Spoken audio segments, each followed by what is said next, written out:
वगैरह ने कहा है कि इंटरनेशनल प्राइसेस में बढ़ी है, इतनी हमारी कॉस्ट बढ़ी है। तो ये सिर्फ फिनोमेना है, वर्ल्ड जो ऑयल प्राइसेस बढ़ रही हैं वो पास थ्रू हो रही है। इन 15 दिनों में पेट्रोलियम की कीमतों में 13.5% इजाफा हुआ। हमने 8% जो है वो इजाफा किया, बाकी इजाफा भी हुकूमत ने खुद एब्जॉर्ब किया। माजी के किए हुए महंगे सौदों की वजह से और ज़रूरत से ज़्यादा सौदों की वजह से हमें बिजली का टैरिफ बढ़ाना पड़ता है। जिस तरह आवाम के ऊपर आज पेट्रोल बॉम्ब जो है वो उनके ऊपर बिजली बन के गिरा है आज।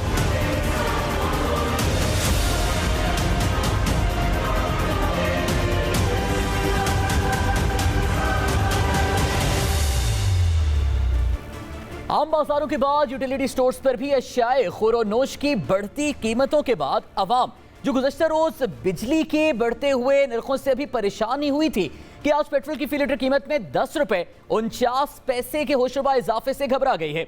वज़ीर आज़म तो अवाम को महंगाई बढ़ने की वजूहात समझा नहीं पा रहे, लेकिन अवाम वज़ीर आज़म को समझाना चाहती है कि और कुछ नहीं तो अब घबराने की इजाजत ही दे दें। हुकूमत का मौक़िफ़ है कि आलमी मंडियों में इजाफे के बावजूद अभी भी पाकिस्तान में पेट्रोल की कीमत खित्ते के दीगर ममालिक के मुकाबले में कम बढ़ाई गई है। लेकिन क्या पेट्रोल की बढ़ती कीमत के दीगर अजनास की कीमतों पर पड़ने वाले असरात को अवाम बर्दाश्त कर पाएगी? ये एक सवाल है। प्रोग्राम पाकिस्तान का सवाल में खुशामदीद। मैं हूं सादुल हसन। आज के प्रोग्राम में जिन अहम सवालों पर अपने मोअज़्ज़ज़ मेहमानों से बात करेंगे, सबसे पहले उन सवालों पर एक नजर डाल लेते हैं। सबसे पहले हम बात करेंगे महंगाई के इस मामले पर। महंगाई से सताई अवाम पर पेट्रोल बम। पेट्रोल की कीमत में मजीद 10 रुपए 49 पैसे इजाफे के बाद कीमत तारीख की बुलंदतरीन सतह पर पहुंच गई। महंगाई के सुनामी पर पेट्रोल का छिड़काव, वज़ीर आज़म के महंगाई कम करने के दावे और वादों का क्या हुआ? इसके बाद हम बात करेंगे सियासी मामलात के हवाले से। पीडीएम एक मरतबा फिर मुतहर्रिक, ऑपोजिशन का इत्तेहाद, फैसलाबाद के धोबी घाट में जलसा। क्या ऑपोजिशन इस बार अवामी मसाइल की तर्जुमानी करेगी? इसके बाद हम बात करेंगे खैबर पख्तूनख्वा में डेंगू के मरीजों की तादाद 1,500 के करीब पहुंच गई। सूबाई हुकूमत डेंगू को कंट्रोल करने के लिए क्या इकदाम कर रही है? और प्रोग्राम के आखिर में हम खेल के हवाले से बात करेंगे। कौमी स्क्वाड T20 वर्ल्ड कप के लिए दुबई पहुंच गया है। कौमी टीम का T20 वर्ल्ड कप के लिए पाकिस्तानी स्क्वाड कितना मुतवाज़िन है? इन तमाम अहम सवालों पर आज के प्रोग्राम में हम अपने मोअज़्ज़ज़ मेहमानों से बात करेंगे। सबसे पहले हम जिक्र करेंगे महंगाई के हवाले से। पेट्रोल की कीमत में आज 10 रुपए 49 पैसे का होशरुबा इजाफा कर दिया गया है, जिसके बाद पेट्रोल की फी लीटर कीमत जो गुज़श्ता रात 128 रुपए थी, अब 138 रुपए फी लीटर पर पहुंच चुकी है। पेट्रोल की बढ़ती कीमतों और महंगाई की मजबूरी सूरत हाल पर अवाम की क्या राय है? अवाम की राय आप तक पहुंचाते हैं। 10 दिन बाद ये 10-20 रुपए बढ़ा देते हैं। हर रोज पेट्रोल बढ़ता है, हर गरीब लोग की करेंगे। मोटरसाइकिल तक भेज दिया, 137 रुपए तक पेट्रोल बढ़ गया है। पेट्रोल इस तरह ये हवा में लेके जा रहे हैं कि इंसान की जो है ना वस से बाहर होता जा रहा है। गरीब आदमी क्या करेगा? एक माह में 2 बार पेट्रोल और गैस की कीमत बढ़ गई है। 128 पे था, अभी 138 समथिंग पे हुआ है। तो अब मुझे देखें गरीब आदमी क्या करेगा। सवाल यह है कि गरीब आदमी क्या करेगा, क्योंकि यह मामला सिर्फ पेट्रोल की बढ़ती हुई कीमत का नहीं है। पेट्रोल की बढ़ती हुई कीमत के साथ ताल्लुक है बराह रास्त तमाम तर दीगर अशनास का जो पेट्रोलियम मसनूआत और ज़ाहिर ट्रांसपोर्टेशन के साथ डायरेक्टली लिंक्ड हैं। और आज गरीब शख्स का यही सवाल है कि अशिया खुरोनोश से लेकर अद्विया तक, अद्विया से लेकर दीगर तमाम तर अशिया जो ज़िंदगी में ज़रूरी तौर पर इस्तेमाल होती हैं वो अफोर्डेबल कैसे होंगी? डॉक्टर अशफाक हसन साहब माहिर मईशत हमारे साथ मौजूद हैं। इस अहम इशू पर उनसे हम बात करेंगे। सर बहुत बहुत शुक्रिया, आपने आज हमें वक्त दिया है। सर सबसे पहले तो ये बताइएगा कि आवाम का परेशान होना तो बनता है, ज़ाहिर है क्योंकि अफोर्डेबिलिटी लिमिटेड है, लेकिन जो कीमतें हैं वो बढ़ती जा रही हैं। गवर्नमेंट अभी भी इस मौक़िफ़ पर कायम है कि आलमी मंडियों में कीमतें बहुत ज़्यादा हैं, हम फिर भी आवाम को रिलीफ फराहम कर रहे हैं। सबसे पहले तो सर ये बताइएगा कि क्या गवर्नमेंट वाकई आवाम को कोई रिलीफ फराहम कर रही है? देखो यार, बात यह है कि हुकूमत इस वक्त काफ़ी अंडर प्रेशर में है। इन टर्म्स ऑफ डिलीवरेंस हो नहीं रही है। आलमी मंडी में अब जो है पेंडेमिक के बाद दुनिया चेंज हो रही है। तमाम कारोबार खुल रहे हैं, इंडस्ट्रीज खुल रही है, एयरलाइन खुल रही है। हमने जहन में वो $40 बैरल रखा हुआ था जो पिछले साल मार्च अप्रैल मई में पिछले साल जो था प्राइस हमारे जहन में वही था। ठीक है, तो वो इसलिए था उस वक्त के वो दुनिया बंद पड़ी हुई थी, डिमांड कम हो गई थी। अब दुनिया खुल रही है, डिमांड बढ़ रही है। अभी हम कहाँ पहुंचे हैं? आज 82 के करीब है। बिल्कुल ठीक है ना। तो 82 में इतना हाहाकार क्यों मच रहा है? उसकी वजह यह है कि सिर्फ इंटरनेशनल प्राइस जो नहीं बढ़ी है, हम में से कोई शख्स नहीं ये बात कर रहा है कि करेंसी की डिवैल्यूएशन जो हुई है उसने जहर कातिल का रोल प्ले किया है। देखो $80 या $82 है बैरल, जब $152 था तो वो इस पे लैंड करता तो $152 के हिसाब से $82 बैरल के हिसाब से आप यहाँ पर लैंड करता, और उस पे जो है आपने पीडीएल लगाना था या जीएसटी लगाना था, जो भी करना था। अब 172 के ऊपर में वही प्राइस 82 जो है 172 रुपीस की वजह से वो एकदम फैल गया, ज्यादा बड़ा हो गया है। उस ज्यादा बड़े के ऊपर में आप टैक्स भी लगा रहे हैं, तो वो तो बैलून तो होना ही होना है। ठीक है, तो बात यह है कि यह हकीकत है कि इंटरनेशनल मार्केट में कीमतें बढ़ रही हैं और उसको आप रोक नहीं सकते हैं, आपने पास ऑन करना है। लेकिन what about exchange rate devaluation, ये किसने किया है? तकरीबन पिछले कोई एक महीने से मैं ये चीख रहा हूं कि ये आस्तीन के सांप को तलाश करो प्राइम मिनिस्टर साहब, ये तुम्हारे अंदर छुपे हुए हैं। ये इसी दिन के लिए, ये दिन दिखाने के लिए अंदर से उन्होंने ये हरकत की है। इनके अंदर के लोग हैं जो इस हुकूमत को कमजोर करना चाहते हैं, इस हुकूमत को अनपॉपुलर करना चाहते हैं, और मैं इतनी देर से प्राइम मिनिस्टर को समझाने की कोशिश कर रहा हूं। डॉक्टर साहब, प्राइम मिनिस्टर तो 12 मरतबा अवाम के दर्द का ख्याल करने का दावा करते हैं, तो ये कौन लोग हैं जिन्हें आप भी आस्तीन का सांप कह रहे हैं, जो इतने मजबूत हैं कि प्राइम मिनिस्टर खुद भी उन्हें आइडेंटिफाई नहीं कर पा रहे? एक्सचेंज रेट किसकी जिम्मेदारी है मैनेज करना?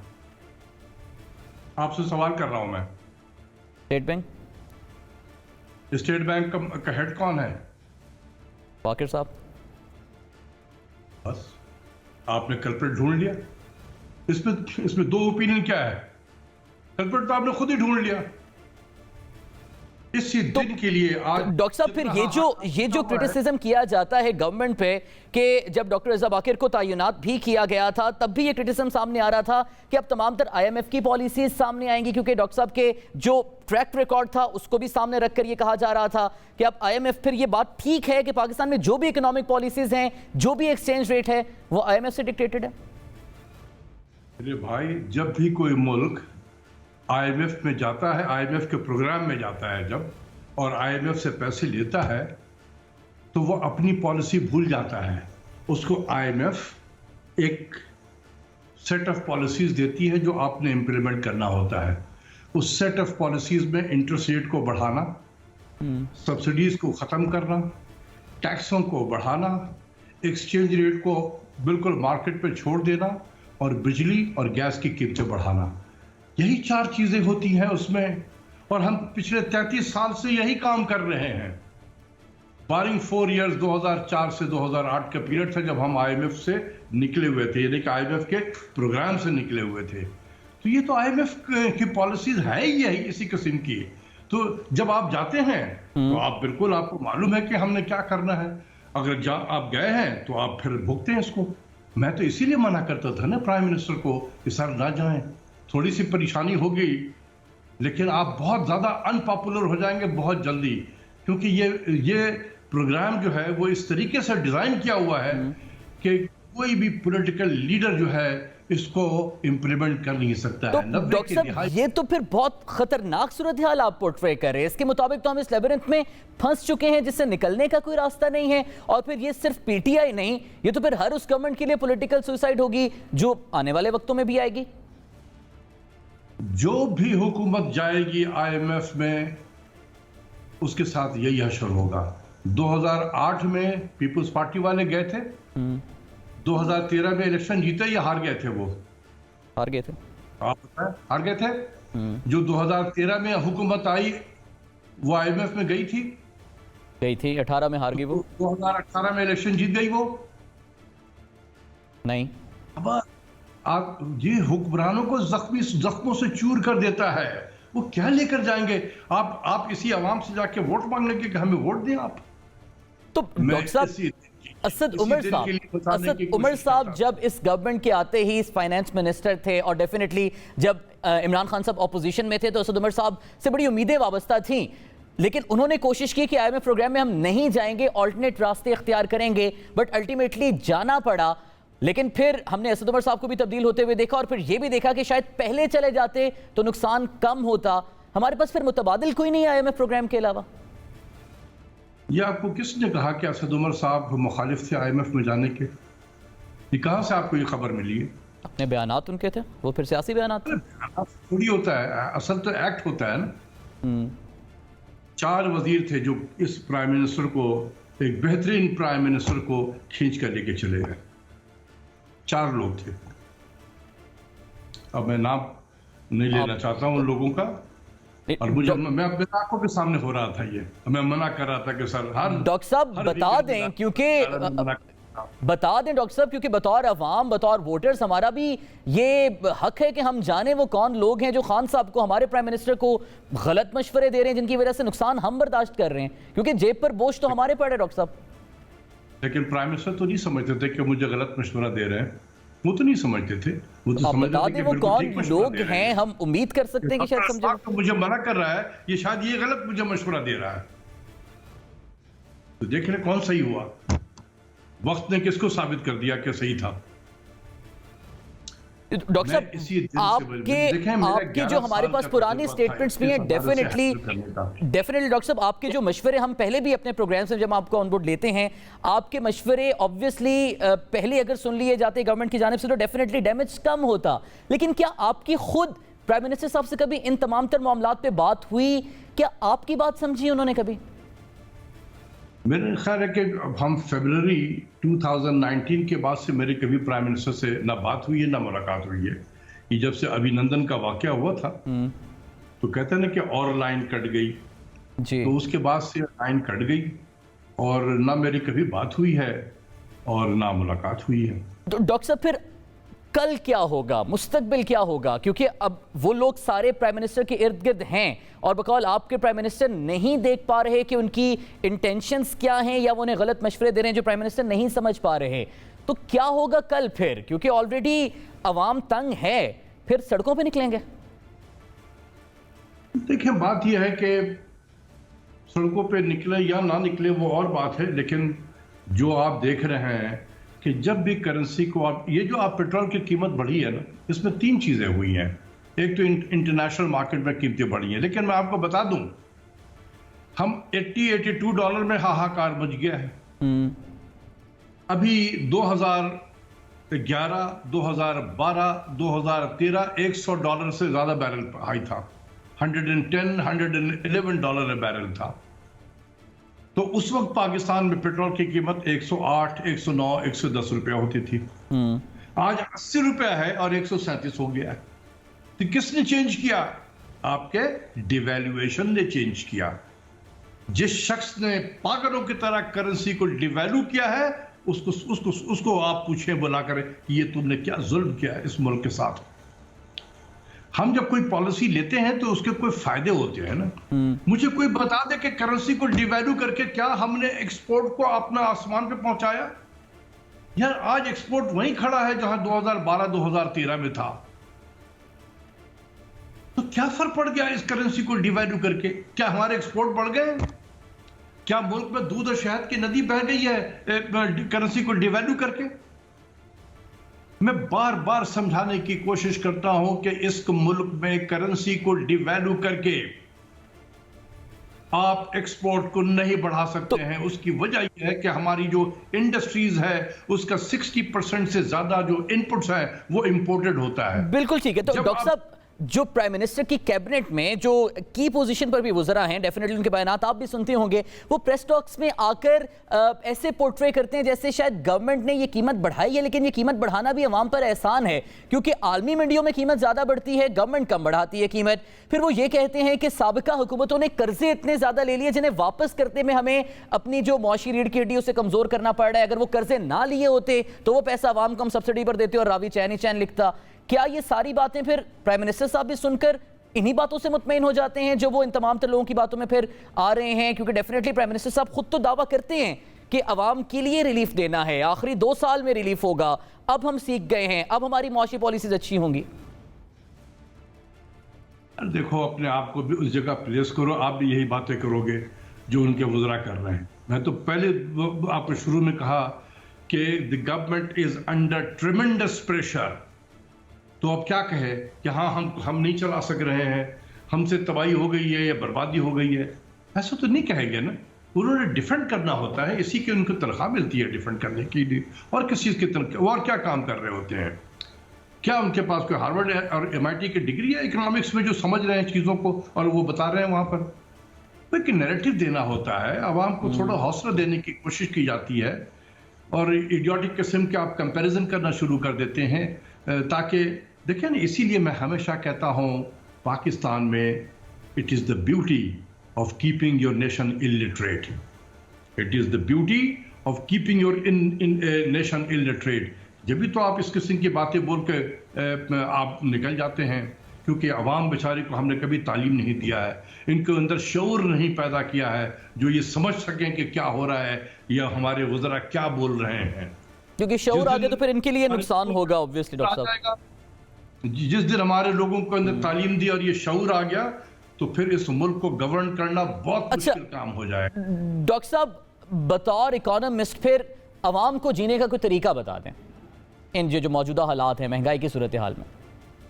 देखो, ये ऐसा ही है कि जब आपको कहा जाए कि ये इस आगे जाएंगे तो खाई है, आप गिर जाएंगे इसमें, और आप चलते चलते खाई में गिर गए हैं। अब आप पूछ रहे हैं कि जी अब आप बताएं कि जी अब कैसी आप जिएंगे। आप जब खाई में गिर चुके हैं तो जब तक IMF के प्रोग्राम में है ये आपको इससे गुजरना होगा। आपने इस रास्ते का इंतखाब खुद किया है, अब इस रास्ते पे आप खुद गए हैं, तो इसमें जो है कहीं सहूलत नहीं है। इसमें क्या होगा? IMF के प्रोग्राम में रहते हुए महंगाई है, गुर्बत है, बेरोजगारी है और कर्जों का बोझ है। ये 4 इसके आउटकम होते हैं। महंगाई, बेरोजगारी, गुर्बत और कर्जों का बोझ, यही 4 चीज होगा, और इसके अलावा कुछ 5वां चीज नहीं हो सकता। अच्छा डॉक्टर साहब, हमारे लिए जरा एक चीज आसान कीजिएगा जरा हमारे लिए। ऑब्वियसली ये चाहेंगे क्योंकि आप डेफिनेटली हम सबसे ज्यादा इल्म रखते हैं तमाम तर मामलात का। जरा हमें ये आसान कीजिएगा, ये दावे हैं कि पेट्रोल की कीमत का मवाजना अगर अमेरिका में पेट्रोल की कीमतों से कर लें, बरतानिया में कर लें, जर्मनी में कर लें या दीगर बैनुल अक़वामी मार्केट में कर लें तो पाकिस्तान में कीमत उतनी नहीं बढ़ी। लेकिन क्या ये मवाजना उन ममालिक की पर कैपिटा इनकम, उन ममालिक में मजदूरों को दी जाने वाली कम से कम तनख्वाह और दीगर मयार जिंदगी के कंपेरिजन के बगैर लॉजिकल लगता है? ये आप अपने जो नुमाइंदे होते हैं ना, जब ये प्रेस कॉन्फ्रेंस कर रहे होते हैं तो वहाँ हम न्यूज़ के भी तो नुमाइंदे होते होंगे ना कि नहीं?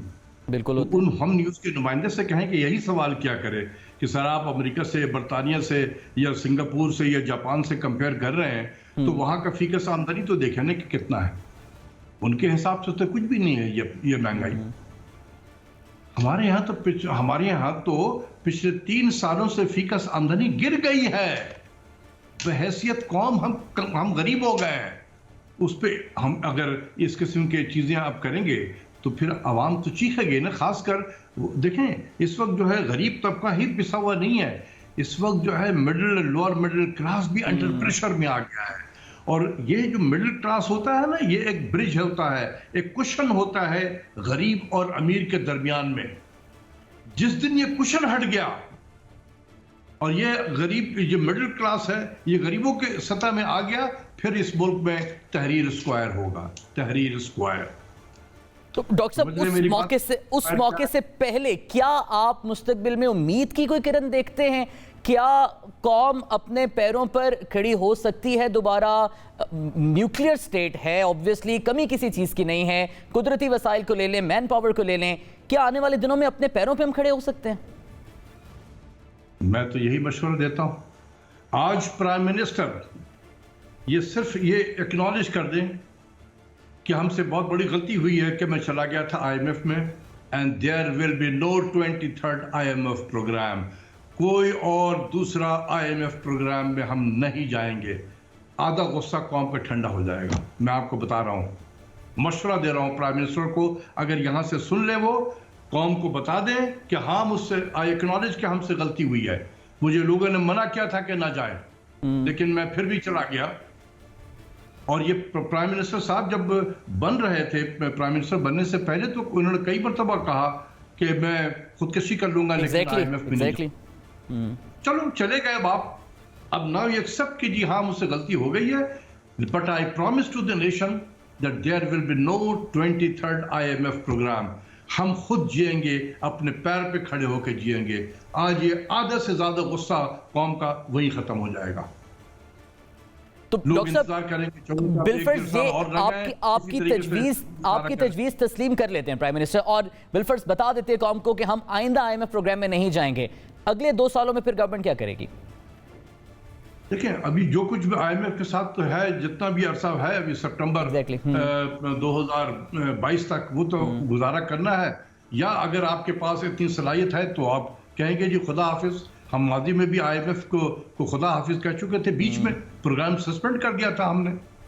कोविड के बाद फरवरी 2020 से लेकर और अब तक तो प्रोग्राम सस्पेंडेड है ना। ये जब प्रोग्राम की बहाली के लिए गए हैं तो ये इकदाम हो रहे हैं, बिजली, गाड़ी, पानी, गैस वगैरह वगैरह, करेंसी डिवैल्यू करो, फला डिवैल्यू करो। तो ये उसके बाद हुआ ना कि जब आपने जाके कहा कि नहीं हम ओपन करते हैं, दोबारा जाते हैं IMF से मुज़ाकरात दोबारा कर लेते हैं, हम बहाल करते हैं प्रोग्राम को, तो फिर उसकी प्राइस आप पे कर रहे हैं। जब तक हम IMF से बाहर थे हमारा प्राइवेट सेक्टर बड़ा कॉन्फिडेंस में आ गया था। हमारे जो तीसरा साल था इस हुकूमत का हमारी साल में, उसमें बहुत बेहतरी हुई थी, और मैं ये समझ रहा था कि चौथा साल और 5वां साल बेहतरीन साल होगा इस हुकूमत के लिए माशी। लेकिन अब जब दोबारा बहाल करने गए हैं तो ये हशर हुआ है। लेकिन मैं अभी भी कह रहा हूं, अगर आज प्राइम मिनिस्टर एक्नॉलेज कर लें कि हाँ मुझसे गलती होगी, मेरे कुछ लुवदरा ने मुझे गलत रास्ते पे लगा दिया, लेकिन मैं कौम से वादा करता हूं कि there will be no 23rd IMF program. इसके बाद हम खुद जिएंगे, अपने पैर पे खड़े होकर जिएंगे। अगर थोड़ी बहुत प्रॉब्लम भी होगी तो हम उसको हैसियत कौम तस्लीम करेंगे।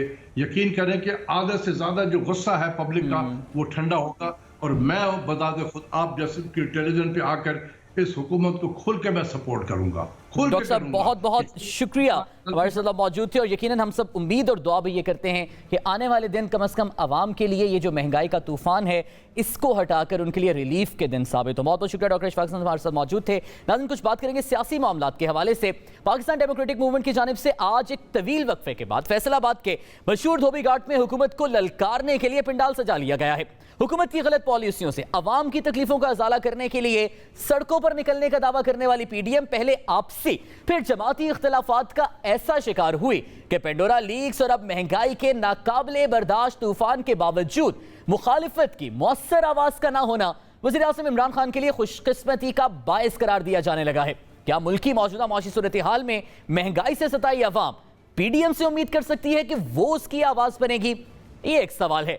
प्रोग्राम के इस सेगमेंट में हम बात करेंगे तमाम सियासी मामलात पर, और जो अहम सवाल है जिस पर हम मोअज़्ज़ज़ मेहमान से बात करेंगे वो सवाल ये है कि PDM एक मरतबा फिर मुतहर्रिक, ऑपोजिशन का इत्तेहाद फैसलाबाद के धोबी घाट में जलसा कर रहा है। क्या ऑपोजिशन इस बार अवामी मसाइल की तर्जुमानी करेगी?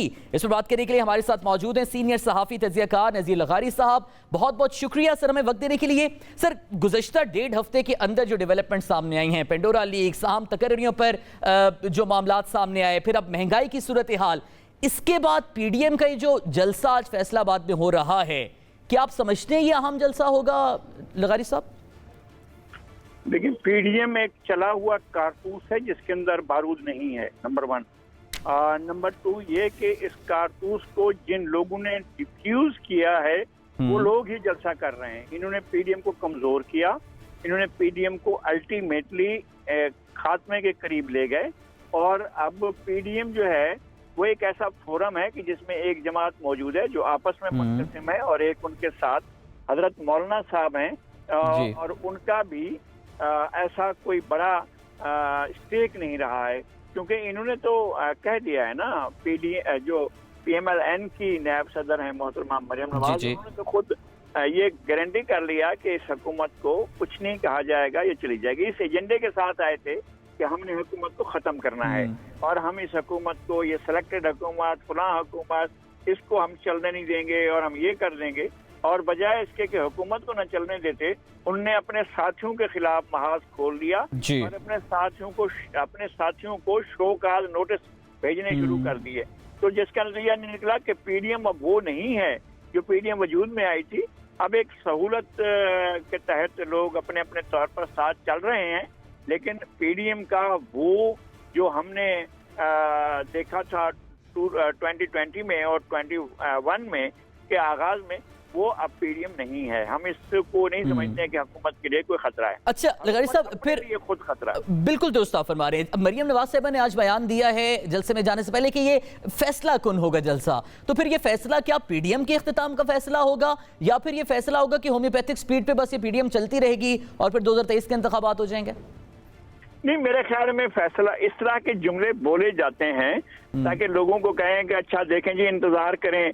अभी आपने इंट्रो में बताते हुए ये जो इस सेगमेंट का आप इंट्रो दे रहे थे, जी तो आपने मेरा नाम बिल्कुल आखिर में रखा कि ऐसा लगता था कि लोग होंगे यार कौन कौन सी बला आ रही है। अच्छा ओ भाई, ये तो वो है। नहीं लगारी साहब, आप यानी इस तरह से इन्होंने भी एक वो रखा हुआ है आसरे में लोगों को, अच्छा जी फैसला कौन होगा, ऐसी चीज हो जाएगी और उसके बारे में कोई बात नहीं करेंगे। फैसला कौन, क्या मतलब है, क्या फैसला कौन होगा? यानी आप बैठ जाएंगे या हुकूमत को बिठा देंगे? हुकूमत को बिठाना आपके बस में नहीं है, हुकूमत को खत्म कर देंगे ये आपके बस में नहीं है। हुकूमत, आप कह रहे हैं कि जनाब वो फैसला कौन होगा?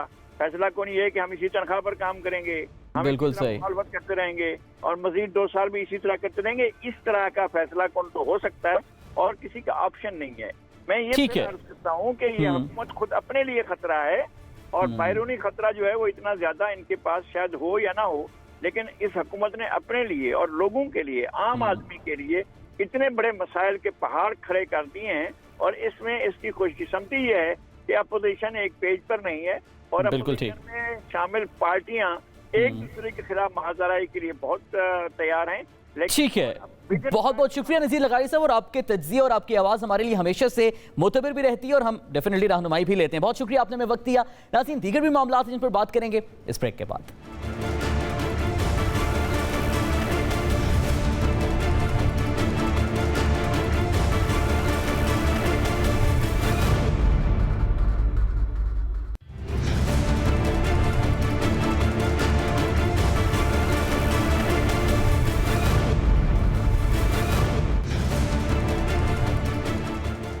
Welcome back to the show नाज़रीन। टी20 क्रिकेट की आलमी जंग गल्फ के मैदानों में दस्तक दे चुकी है। कल से लेकर 14 नवंबर तक दुनिया भर के क्रिकेट शायकीन कांटेदार क्रिकेट मुकाबलों के बुखार में मुब्तला रहेंगे। बाबर आजम की क़यादत में कौमी क्रिकेट टीम भी गुज़श्ता रोज इस मार्के को सर करने का अज़्म लिए दुबई पहुंच चुकी है।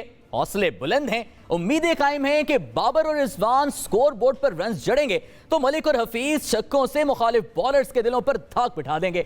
शाहीन और हसन अपनी गेंद की रफ्तार से बल्लेबाजों के पसीने छुड़ाएंगे तो शादाब अपनी घूमती गेंदों से बल्लेबाजों को चकरा कर रख देंगे और पूरा स्क्वाड हमारी उम्मीदों को पूरा करेगा। जहां पूरी कौम की दुआएं ग्रीन शर्ट्स के साथ हैं, वहीं दिलों को थामे सब सोच रहे हैं कि क्या 14 नवंबर को दुबई इंटरनेशनल क्रिकेट स्टेडियम की फजा पाकिस्तान जिंदाबाद के नारों से गूंजेगी?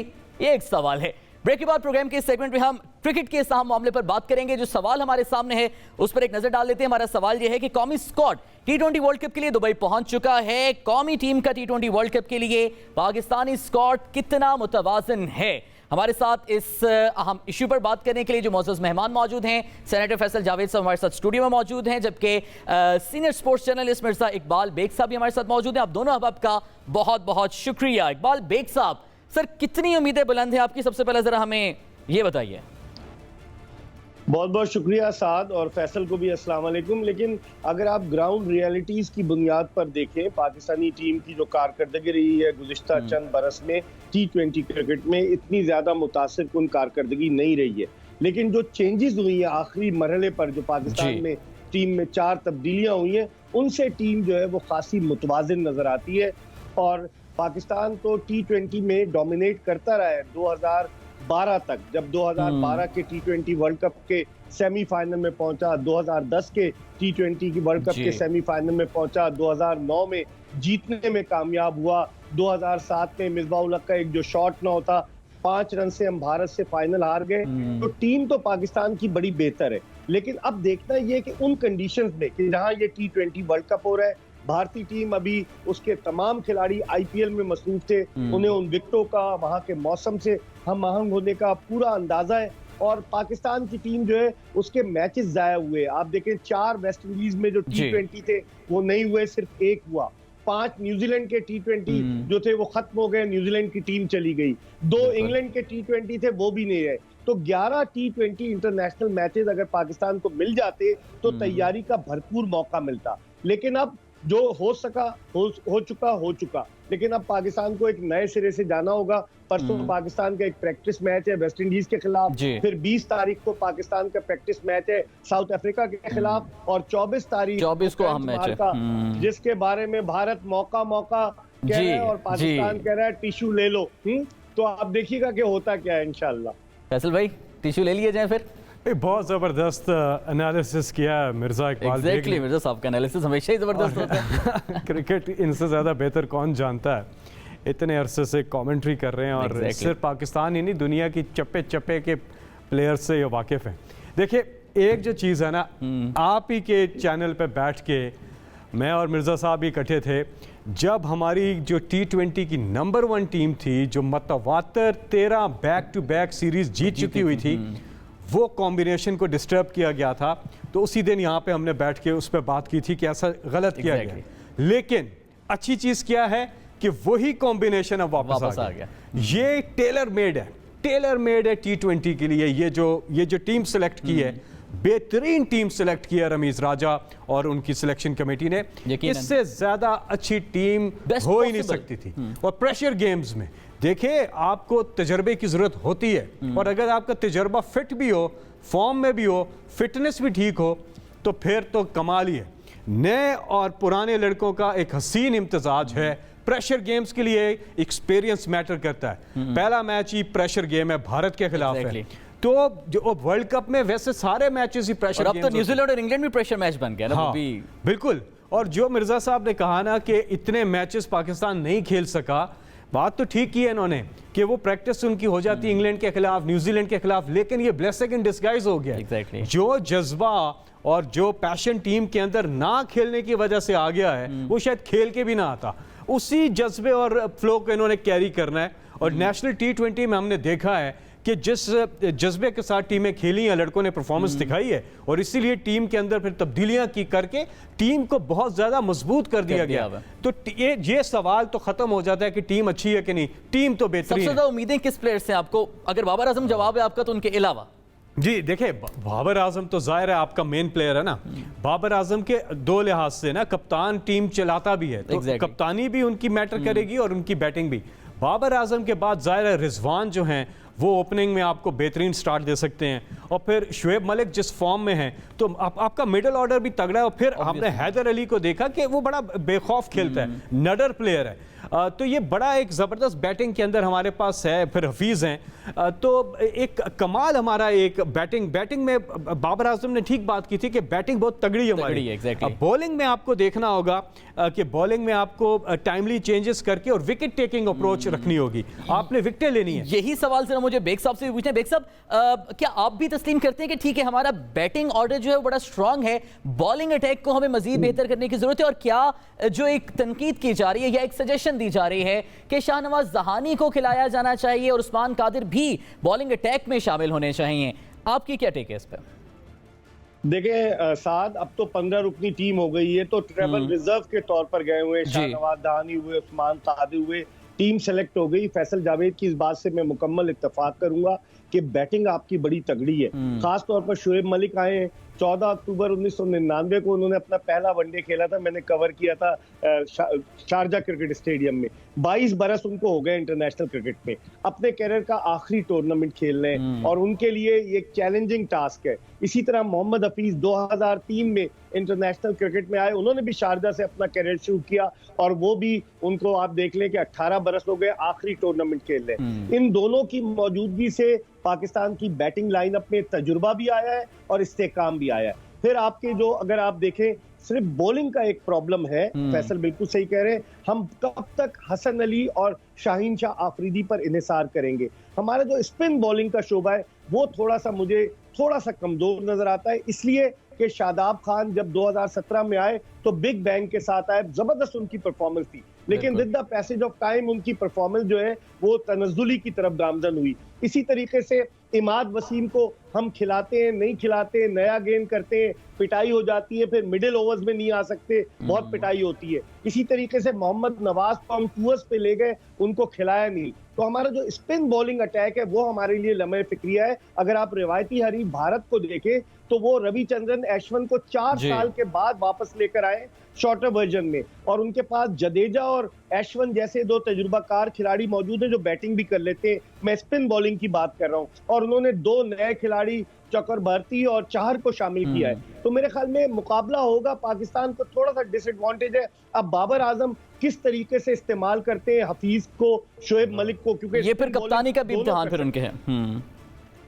बिल्कुल कप्तानी का इम्तिहान है बाबर की। रमीज राजा पहले ही कह चुके हैं कि डेफिनेटली रमीज राजा का इंतखाब मेरी नजर में बिल्कुल दुरुस्त इंतखाब था। जो 3 साल थे एहसान मानी साहब के, वो पाकिस्तान क्रिकेट के ज्यादा अच्छे नहीं थे, और रमीज 13 सितंबर को आए, और जिस तरीके से वो जा रहे, मुझे तेज तो चल रहे, लेकिन मुझे लग रहा है, मुझे उम्मीद है कि वो इंशाल्लाह पाकिस्तान क्रिकेट को बिल्कुल ठीक है की तरफ गामजन करने बिल्कुल हम सबकी उम्मीदें भी रमीज भाई से वाबस्ता है। वैसे फैसल भाई आपके तज्जिए को एंडोर्स कर दिया इकबाल बेग साहब ने भी। अब आपको मैं सीनियर स्पोर्ट्स एनालिस्ट ही कहूंगा, सेनेटर नहीं कहूंगा मैं आपको इस सेगमेंट में, तो कम से कम इकट्ठी कमेंट्री की हुई है। बिल्कुल ऐसे। ये तो अब ये बताएं कि ठीक है बॉलिंग में थोड़ी बहुत हमें जरा ज़ाहिर है वीक पॉइंट बेग साहब ने भी आइडेंटिफाई किए हैं, इस सूरत हाल में बैटिंग पे कितना प्रेशर होगा और क्या प्रेशर परफॉर्मेंस होगी? देखिए जो हमारी T20 की टीम है ना, वो बड़ी ज़बरदस्त टीम है।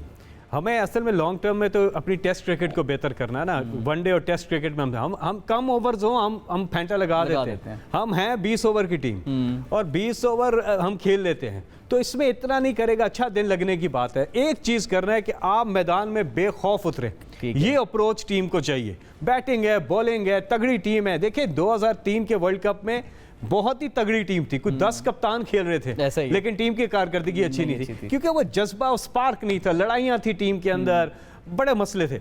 लेकिन अगर आप मुल्क के लिए खेलते हैं और जज्बे के साथ खेलते हैं तो आपको कोई हरा ही नहीं सकता। मैं इस टीम को सेमीफाइनल में तो सीधा सीधा देख रहा हूं, ये जाएगी सेमीफाइनल में। आपका पहला मैच जीतना बहुत जरूरी है। वो जीता, आप समझे वर्ल्ड कप जीत गए, क्योंकि पहले मैच को आपको जो शुरुआत है वो कमाल का होना चाहिए, और फिर दूसरा मैच आपका 26 अक्टूबर को न्यूजीलैंड के साथ है। ये दोनों मैचेस आपकी टीम की बाकी सारी टेक्निकल चीजें हो गई, आपकी टीम का जज्बा, जोश और जीत का स्पिरिट लेके कि आपने ये नहीं। प्राइम मिनिस्टर इमरान खान ने भी जब टीम से मीटिंग की तो उन्होंने कहा ये मत सोचो कि आप हार गए तो क्या होगा, आपने ये सोचना है कि आपने जीतना ही है, और उस माइंडसेट के साथ कप्तान ने अपनी टीम को लड़ाना है। तो पाकिस्तान के पास हर लिहाज से एक बैलेंस टीम है, और अब प्रेशर गेम में किस तरह वो खेलते हैं। देखिए वर्ल्ड कप मैच और फिर भी इंडिया के साथ मैच जाहिर है, और 70,000 लोग, 70% जो है वो लोग होंगे, क्राउड होगा, दोनों पाकिस्तानी भी होगा, हिंदुस्तानी भी होगा, तो एक कांटेदार मुकाबला होगा। और ये और बात है कि हम वर्ल्ड कप में आज तक हमने हिंदुस्तान को नहीं हराया। ये मौका है पाकिस्तान के पास कि वो हिंदुस्तान का फेंटा लगाए, और इंशाल्लाह लगाएगा, पूरी उम्मीद है इस टीम से, और फिर अपनी शुरुआत का आगाज इस बड़ी 24 को इंशाल्लाह हम सेलिब्रेट करेंगे पाकिस्तान की पहली जीत, तो इंशाल्लाह मुझे यकीन है। बेग साहब, बाबर आजम बतौर कप्तान और फिर बतौर प्लेयर, ऑब्वियसली बतौर प्लेयर भी हमने बहुत ज्यादा, अगर पूरी नहीं तो कम से कम बहुत ज्यादा उम्मीदें बाबर आजम से लगाई हैं। इस सारी सूरत हाल में उनकी कप्तानी का इम्तिहान और बतौर बैटर भी उनका इम्तिहान, कैसे देखेंगे उनकी परफॉर्मेंस को आप? देखिए शायद उनकी कप्तानी का तो इम्तिहान होगा। मेरी राय में उनको बहुत जल्दी कप्तान बना दिया गया, उन्हें ग्रूम किया जाता। सरफराज अहमद जिनकी कप्तानी में हम मुसलसल 13 सीरीज जीते और हमारी टीम आलमी रैंकिंग की नंबर 1 टीम हो गई, उनको अचानक हटाकर बाबर आजम के नातवा कांधों पर सारी जिम्मेदारी सौंप दी गई। आप देखें विराट कोहली ने ऐलान किया कि इस वर्ल्ड कप के बाद वो कप्तानी छोड़ देंगे, क्योंकि इस वक्त वो दुनिया के सफ़े अव्वल के बैट्समैन है और बाबर आजम भी उनके हम पल्ला है। तो मेरे ख्याल में बाबर आजम की कप्तानी का ये इम्तिहान होगा, उन पे एक एडिड प्रेशर होगा। एक तो उनको बैटिंग भी करनी है, दूसरे उन्हें अपनी कप्तानी भी करनी है, लेकिन उनकी मदद करेंगे शोएब मलिक और हफीज। शोएब कप्तान रह चुके हैं, हफीज कप्तान रह चुके हैं, तो मेरे ख्याल में बाबर आजम को उनकी मदद लेनी चाहिए। रिजवान भी बहुत समझदार है, लेकिन जहां तक भारत की अगर आप बात कर रहे हैं साथ, तो मैंने जब 2007 का T20 वर्ल्ड कप हुआ मैंने कवर किया था, काफी मैं T20 वर्ल्ड कप कवर कर चुका हूँ। डरबन में पाकिस्तान और भारत का मैच था जो टाई हो गया, और उस वक्त सुपर ओवर नहीं होता था, बॉल आउट होता था, 6 गेंदें करानी होती थी, जितनी जो टीम भी हिट करेगी विकेट को ज्यादा मर्तबा वो काम, पाकिस्तान वो हार गया। और फिर उसके बाद 27 सितंबर 2007 रमजान मुबारक का महीना, मैं रेडियो पाकिस्तान पे कमेंट्री कर रहा था जब मिसबाह-उल हक ने वो शॉट खेला कि जिस पर जो है वो आउट हो गए, 5 रन से भारत जीत गया। और जिस बॉलर ने आउट किया था जोगिंदर शर्मा, उसको तो बिल्कुल भूल गए लोग, लेकिन उसकी इस कारकर्दगी का सिला भारतीय पंजाब की हुकूमत ने ये दिया कि वो आजकल भारतीय पंजाब में डीएसपी के ओहदे पर फाइज है। और अब हमारे लिए भी एक चैलेंजिंग है, क्योंकि आज तक हम 5 मैचेस भारत से जो T20 में वर्ल्ड कप में खेले 5 हारे, और 1 मैच जो टाई हुआ वो बॉल आउट पर हारे। तो इस मर्तबा तारीख बदलने जा रही है। अच्छा, मुझे बेग साहब, हम डेफिनेटली भारत, न्यूजीलैंड और इंग्लैंड पे तो बड़ा फोकस कर रहे हैं, obviously we have reasons for that as well, लेकिन T20 गेम है, 20 ओवर्स की गेम है, मजमूई 40 ओवर्स हैं, कोई भी टीम चल सकती है, अपसेट भी कोई टीम कर सकती है, हमें किसी मतलब तमाम टीम से ही इक्वली खौफजदा रहने की जरूरत है। देखिए साथ T20 क्रिकेट को कहा जाता है कि 3 घंटे की फिल्म है जिसमें एंटरटेनमेंट भी है, चौके छक्के भी है, बहुत सारी चीजें हैं, और उसका रिजल्ट भी जो है बाज औकात जिस टीम से आप तवक्कुआत वाबस्ता करें उसके बरक्स आता है। तो मेरे ख्याल में पहले भी माजी में ऐसा हुआ है, छोटी टीमों ने बड़ी टीमों को हराया, और हमारे ग्रुप में जो है इंग्लैंड नहीं है, हमारे ग्रुप में है भारत, न्यूजीलैंड और अफगानिस्तान। 26 को हमारा मैच जो है वो 24 को भारत से, 26 को न्यूजीलैंड से शारजा में, जो हमें एडवांटेज होगा, और फिर हमारा 29 को अफगानिस्तान से मैच है दुबई में। तो हमारे ये तीनों मैचेस बड़े टफ हैं। अब देखना ये कि जहनी तौर पर हमारे खिलाड़ी, वो जो फैसल कह रहे थे ना कि बेखौफ होकर अगर खेलते हैं तो यकीनन फिर अच्छी कारकर्दगी दिखाएंगे, वरना 2003 का वर्ल्ड कप कौन भूला जब वसीम अकरम कप्तान बनते बनते रह गए और वकार यूनुस को कप्तान बनाकर भेजा गया, हम सुपर 6 के लिए भी क्वालिफाई नहीं कर सके। लेकिन इस मर्तबा मुझे बड़ी उम्मीद है इस टीम से। फैसल भाई, फेवरेट टीम्स कौन कौन सी हैं? ऑब्वियसली T20 जैसे मिर्जा साहब भी कह रहे हैं कि नामुमकिनात की गेम है, कुछ भी हो सकता है। हाँ बिल्कुल, देखिए वेस्ट इंडीज़ जो है वो 2 वर्ल्ड कप जीती हुई है, वो फेवरेट है, और वो वेस्ट इंडीज़ जैसे पाकिस्तान की तरह ही है, उसका पता नहीं चलता, ठीक है, वो अनप्रिडिक्टेबल सी टीम है और वो कुछ भी कर सकते हैं। लेकिन T20 में वेस्ट इंडीज़ की बड़ी चांस होती है, न्यूजीलैंड बड़ी तगड़ी टीम है, तो टीमें, तो भारत की टीम जो है वो बड़ा तगड़ी टीम है, लेकिन टीमें हैं। लेकिन बात यह है कि पाकिस्तान के अगर आप मैचेस देखें तो पहला मैच जिस पे हमने डिटेल में अभी गुफ्तगू की है, बहुत जीतना बहुत ज़रूरी है, फिर न्यूजीलैंड के साथ है, फिर अफगानिस्तान के साथ है, और फिर बांग्लादेश के साथ है पाकिस्तान का शायद मैच, मिर्ज़ा साहब को ज़्यादा पता होगा। तो अगर पाकिस्तान यहाँ पर एक अच्छा स्टार्ट देता है ना, तो इनके लिए रास्ता बड़ा आसान होगा। लेकिन हर मैच को उन्होंने एक नया मैच लेकर ही देखना है, और हर मैच की प्लानिंग अलग से अलग होनी है। लेकिन जो मेन चीज़ें हैं जो कि प्राइम मिनिस्टर ने भी मीटिंग में उनको बताई थी, उनके साथ उनका जुड़े रहना बहुत ज़रूरी है। बिल्कुल ये नहीं सोचना कि टीमें जो हैं वो उनके प्रेशर में आ जाएं। आपको एक वर्ल्ड कप याद होगा 2011 का, शायद अफरीदी कैप्टन थे जी, और पाकिस्तान की तरफ से मैच हो रहा था, सेमीफाइनल इंडिया के साथ सेमीफाइनल मैच हो रहा था, भारत बहुत ज़्यादा प्रेशर में था और पाकिस्तान उससे ज़्यादा प्रेशर में आ गया। बार बार भारत मौका दे रहा था, सचिन तेंदुलकर कोई उनको 3 से 4 चांसेस दे दिए पाकिस्तान ने, और तो अप्रोच जो गेम के अंदर थी वो पाकिस्तान की बहुत ढीली अप्रोच थी, भारत की भी ढीली थी, लेकिन भारत फिर इस चीज का फायदा उठा गया, और पाकिस्तान को जो फायदा लेना था कि भारत में मैच हो रहा था, क्राउड का प्रेशर भारत पे था, उसको पाकिस्तान ने कैपिटलाइज नहीं किया। अगर वो कर जाते वो मैच पाकिस्तान हार ही नहीं सकता था। ये अभी मिसबाह-उल हक के मैच की ये बात करें, मिसबाह-उल हक ने वो मैच 2007 का वर्ल्ड कप था, इंडिया के खिलाफ मैच हो रहा था, वो मैच मिसबाह-उल हक ने ही बनाया था। मिसबाह-उल हक को बॉल फुटबॉल की तरह नजर आ रहा था, और वो सीधा खेलने के बजाय उन्होंने एक इम्प्रोवाइज करने की कोशिश की थी और एक अलग शॉट खेला था जिससे दिल टूट गए थे, क्योंकि वो आप जीत चुके थे मैच। ऑब्वियसली तो ऐसी गलतियों की गुंजाइश नहीं होती है बड़े मैचेस में। अच्छा फैसल भाई, ये बताएं कि खान साहब से मुलाकात हुई टीम की, ज़ाहिर है अब कप्तान, ऑब्वियसली खान साहब ने भी अपनी कप्तानी साबित की, बाबर आजम को कोई जादू की जफ्फी तो ज़ाहिर कोविड की वजह से नहीं दे सकते थे, कोई टिप्स वगैरह दे दी और कोई ऐलान किया है नाम शनाम का अगर भारत को हरा दिया तो? देखिए बात यह है कि जाहिर है टीम के लिए हमारा क्रिकेट बोर्ड है, हमारा तो ये इस चीज़ को देखना ही नहीं है टीम ने ये पैसे के लिए खेल रहे हैं क्या, इनाम के लिए खेल रहे हैं? नहीं, ऑब्वियसली ये मुल्क के लिए खेल रहे हैं। वो पाकिस्तान के सफीर हैं, उनको वो जो अक्सर में तो बात ये हुई ना कि उन्होंने अपने मुल्क को देख के मुल्क की तर्जुमानी करनी है। यहाँ लोगों के पास क्रिकेट के ऊपर दिल धड़कते हैं लोगों के, और लोग देख रहे हैं, और इन्होंने इनकी लोगों की नुमाइंदगी करनी है, और कोई मसला ही नहीं है। अगर आप जाते हैं मैदान में बिला खौफ उतरते हैं तो आप फेंटा लगा सकते हैं, टीमों को जीत सकते हैं आप। और इंशाल्लाह मेरी ये प्रेडिक्शन है, वैसे तो मिर्ज़ा साहब की प्रेडिक्शन काफ़ी सही साबित होती हैं, मैं भी एक प्रेडिक्शन आपके प्रोग्राम में करता हूं क्योंकि वर्ल्ड कप अब शुरू होगा तो बाकी बातें बाद में होगी, लेकिन मेरी ये प्रेडिक्शन है कि पाकिस्तान ये वर्ल्ड कप जीत जाएगा। और जो मैं देख रहा हूं कि सेमीफाइनल में ये टीम जाते हुए मैं देख रहे हैं आप, और अभी देख रहा हूं क्योंकि ये जो टीम का जो कॉम्बिनेशन अब बना है, और जो है ये बड़े एक्सपीरियंस प्लेयर्स हैं जिन्होंने क्रंच सिचुएशंस को हैंडल किया हुआ है। और वर्ल्ड कप की विनिंग टीम जो थी हमारी 2009 में, उसमें भी उसके भी कुछ मेंबर्स इस टीम में हैं। तो तजर्बा भी काम आएगा, यंग आपका जो ब्लड है उसका एनर्जी भी काम आएगी। तो पाकिस्तान जो है ये वर्ल्ड कप जीत सकता है और जीतना भी चाहिए। बेग साहब प्रेडिक्शन जरा हो रही है, आप भी कर दें, फैसल भाई की प्रेडिक्शन से आप भी मुतमईन हैं? देखिए, बीइंग अ पाकिस्तानी तो मैं ये चाहूंगा, हर शख्स की ख्वाहिश है कि पाकिस्तान जीते, क्योंकि लोगों की बड़ी जज्बाती वाबस्तगी है। फैसल जिस तरह से कह रहे थे ना कि पैसे की नहीं, इनको मुल्क के लिए खेलना चाहिए। और 1979 के वर्ल्ड कप में जब पाकिस्तान वहाँ इंग्लैंड में सेमीफाइनल हार गया, हारून रशीद बहुत स्लो खेले थे।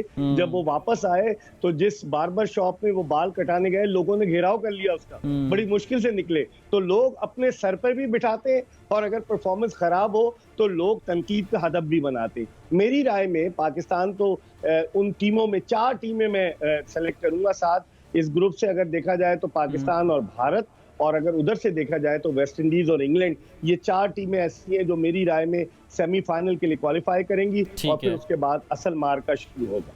ठीक है, बहुत बहुत शुक्रिया मिर्जा इकबाल बेग साहब और सेनेटर और स्पोर्ट्स एनालिस्ट फैसल जावेद साहब, बहुत बहुत शुक्रिया हमारे साथ आप मौजूद थे। नाज़रीन, पाकिस्तान के सवाल से मुझे इजाजत दीजिए, पाकिस्तान के दीगर सवालों के साथ दोबारा आपकी खिदमत में हाजिर होंगे अल्लाह ने के बाद।